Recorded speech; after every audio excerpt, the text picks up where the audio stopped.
Hala, 3:00 na pala ng umaga. Ito na naman ako. Magbabagong taon na pero puyat pa rin. Ay nako, promise. Last na talaga to. 4 na hacks para maging successful sa taong 2026. Ay, bongga. Sundin ko to bukas. Wala namang mawawala eh. Number 1. Kumain ng 12 ubas sa ilalim ng mesa. Nang isa-isa. Ayon sa paniniwala, susi ang pagkain ng 12 ubas sa ilalim ng mesa upang mahanap ang iyong the one.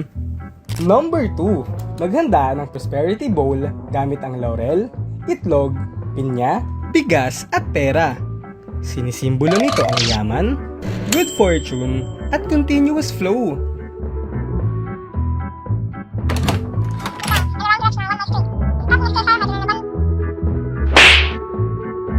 Number 3. Magsuot ng damit na naaayon sa lucky color.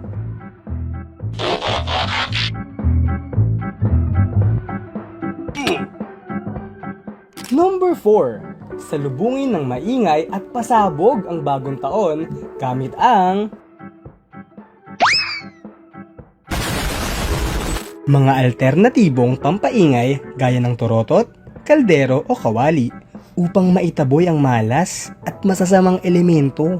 Nasundan mo ba ng tama ang mga hacks na ibinigay ko sa'yo?